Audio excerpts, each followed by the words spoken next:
در شهر دوشنبه رحمان علی قاضی 42 ساله را دفن کردند که او در بمبگذاری خونین در شهر ولگاگراد روسیه جان داد.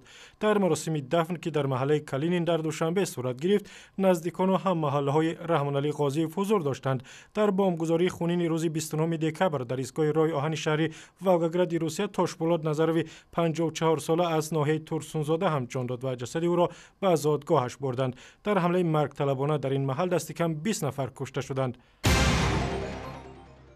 مخالفان دولت تاجیکستان میگویند که حکومت از ترس آنها انتخابات میان دوره‌ای برگزار نمی‌کند. کمیسیون مرکزی انتخابات گفت که تا انتخابات آینده پارلمانی اندکی بیشتر از 1 سال مانده است و از این رو برگزار کردن انتخابات میان دوره‌ای برای انتخاب 3 وکیل حتمی نیست.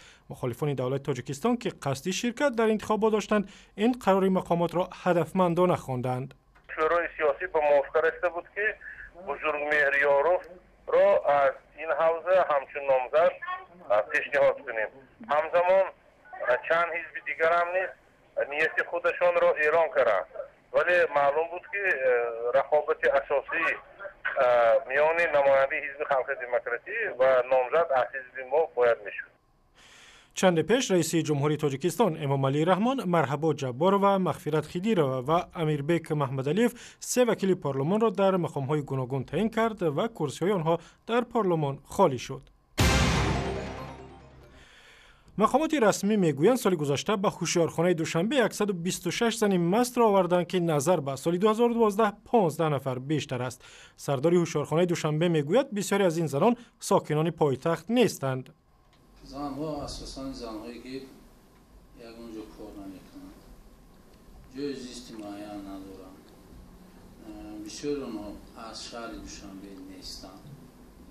از هر نوعی تابع جمهور آمدگی در شهر دوشنبه دست به هر گونه کار میزنند.